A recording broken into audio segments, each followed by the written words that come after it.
Yes, what's up? It's Ratzi for DJKit back in the Rat Cave. Today, I am comparing the brand spanking new Pioneer DJ DDJ-FLX10 head to head with its predecessor, the Pioneer DJ DDJ-1000. Now, before we get into this, I'm just gonna say this is literally a layout head to head. I'm not gonna get too technical with this. I will perhaps put the tech specs in the description or a link to the tech specs in the description so that if you do want to get into the real kind of geeky, real sort of deep dive stuff between these two, then you can do so. But with this, I'm literally just going to be showing you the differences in terms of the layout and the size and that kind of thing. So let's get into it, man. So first things first, as you can see, the DDJ-FLX10 is bigger than the DDJ-1000. Let's get my trusty tape measure out so that we can actually see how much bigger. So the FLX10, we will go in centimeters, is 39 centimeters deep, whereas the 1000 is 36 centimeters deep. Width-wise, it is 71 and a half maybe, and the 1000 here is 71 and a half. Oh no, 71. So not much actually difference in the width between the two. And then height wise, well, they're actually bang on, to be fair. I can see that. So it's like 5 and a bit centimeters high.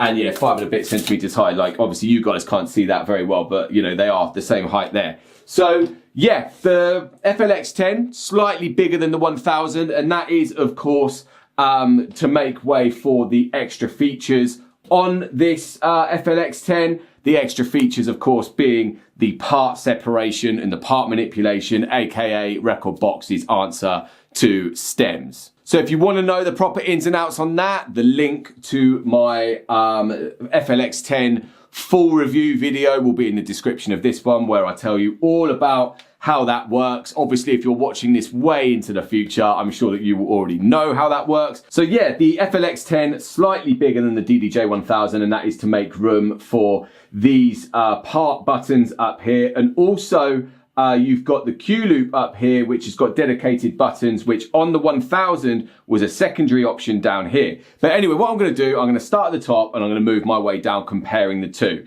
So yeah, we've got the parts, the drums, vocal and instrumental buttons up there, the Q loop and the browsing knob. This obviously section isn't on the DDJ-1000, but the browsing knob is here. Quantize and slip is here, quantize and slip down here on the FLX10. Another new feature on this FLX10, which isn't on the 1000, is this mix point link here, which has got the buttons here. Obviously not on the 1000 because it doesn't have that feature. And then going down, you've got your looping section here, pretty much in line with each other, but the looping, the 4-beat loop on the 1000 is a rectangle button there, whereas the 4-beat loop on the FLX10 is a circular button there. Slip reverse in the same place, then you've got your deck select in the same place here. Let's move over, you've got the jog adjust on here. It's called the jog feel on the FLX10, but obviously does the same thing, adjust the tension of the jog wheel. Your back and your view button is up here, and your back and your view button is here on the DDJ-1000. And then the secondary options, by the way, on all of these are exactly the same.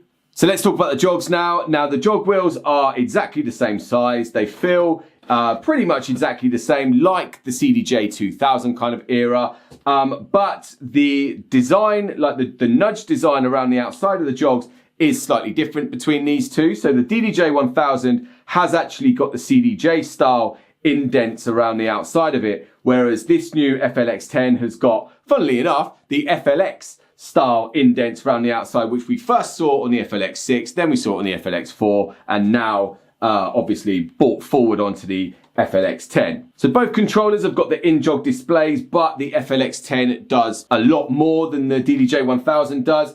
The display is actually just better. It's a higher quality. It's got 4 different modes on it as well, which you can get to by hitting shift in the page. So you've got track artwork. That is where you can actually customize and put your own logo in there. Then you've got the single waveform, which on this FLX10, you can have this as the 3-band EQ waveform, by the way, or RGB. whereas the DDJ-1000 is just that old school record box kind of blue waveform. So that's the single waveform display on there. And then the final one is you can do the stacked waveform on this FLX10, which shows you 2 of the channels. Moving down now, the shift button here, you know, exactly the same place, but that's a rectangle, that's a circle. Then you've got your Q loop and memory loop here, which, as I said earlier, has got the dedicated buttons on the Flex 10 up here. Going down, this is a little bit of a difference. So this is the search, where you can obviously search through your tune or through your library on the DDJ-1000. On this FLX10, this is now turned into a dedicated beat jump buttons. So tapping it is a beat jump,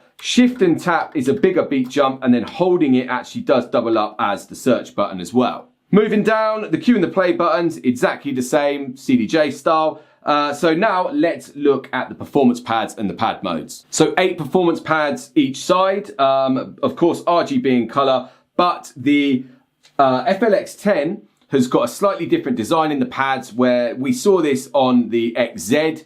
It's they're illuminated around the outside with like a black square in the middle, whereas the DDJ-1000 is fully illuminated in color.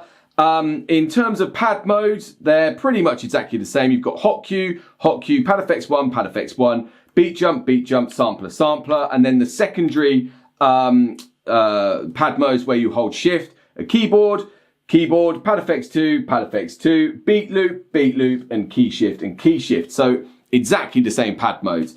Then you've got the page and the parameter thing over here, but what you can do on this DDJ-FLX10, which is such a nice touch that you can't do on this DDJ-1000, if you press and hold, so say we're going to pad effects 1, if you press and hold these page buttons, it tells you what is on the performance pads down here. So in pad effects 1 here, you know, these are the different effects, but if I was in sampler and I press this, it would tell you, here you go, which samples are on which pads. So that is another wicked feature about this FLX10 that takes you away from staring at your laptop, and you can stare at the controller instead. Moving over now to the tempo slider. Tempo slider is exactly the same. The only difference actually is that the 1000 has got the center click, whereas this FLX10 doesn't. But the beat sync is in a different place on the DDJ-1000. You've got the beat sync here, whereas the beat sync is down here on the Flex 10. Then you've got the tempo reset, which is the master tempo on the DDJ-1000. Then you've got key sync down here, which is key sync here. And then key reset is a secondary option of the key sync down here on the FLX10. Okay, so let's move on to the mixer sections now. Now, as I mentioned, the FLX10 is slightly bigger than the DDJ-1000, and you can really see in the mixer section here that it's almost been sort of slightly stretched, because there's a different, there's more space between like the color effects knobs and the channel faders compared to the 1000. You know, you've just got a little bit more room to play with on this FLX10. Now, in terms of the crossfaders, they are both mag veil faders, but on the FLX10, this is a 4 sensor mag fader, whereas this is a 2 sensor mag fader on the DDJ-1000. So the Q buttons are where you would expect them, the same as the DDJ-1000 over here, but of course the secondary option on the Q button over here, where you hit shift and the Q, it turns the channels, the 3-band EQ on the channels, into the part isolation, which again is another wicked new feature on this Flex 10. But then, yeah, you've got your color effects knobs here, 1, 2, 3, 4, the same as the DDJ-1000, but there is 4 sound color effects on the DDJ-1000. You've got dub echo, pitch, noise, and filter, whereas on this Flex 10, you've got dub echo, space, crush, pitch, noise, and filter. So you've got 2 extra effects, and they are laid out slightly differently. Then moving upwards, you've got the mic section here. So you've got 2 mics on this FLX10, the same as the DDJ-1000, and the mic is in the same place. The only kind of difference is that the mic switch to turn on and off and talk over is above there, whereas on this FLX10 it's actually underneath. Then above the EQ and the trim, you've of course got the phono line or switch, or which laptop you are using out of A and B. Similar to the DDJ-1000, you've got 2 USB inputs, so you can plug 2 different laptops into these controllers, but the difference being that this FLX10 is USB-C, whereas the DDJ-1000, this is a USB Type B. So moving over, the master level is in the same place on both of these controllers, but actually the booth monitor is underneath these LEDs on the DDJ-1000, whereas the booth level is above the LEDs on the Flex 10. You've got your master cue there. Now, underneath the master cue on the Flex 10, again, you've got the FX part select here. This is a feature which is unique to this DDJ-FLX10 compared to the DDJ-1000. So obviously the DDJ-1000 doesn't have that. And then under here, you've got the beat effects little screen here. Both of these controllers have pretty much exactly the same beat effects on them. The only difference is that the pitch is on the DDJ-1000, whereas on the DDJ-FLX10, you've got stretch instead. So going down underneath the effect select, of course, you've got here which channel you want the effect on. Exactly the same on both of these controllers. Then you've got the level depth and then the on-off button here. Both of these controllers have got two headphone inputs, both the 1/4 inch jack input and the 3.5mm. Which is on the front here. The FLX10 has got this nice little design going all around the front. And as you can see as well on the front of this FLX10, one of the main big difference, in fact, probably the biggest difference between the DDJ-1000 and this FLX10 is that this FLX10 you can use with both Serato and Rekordbox.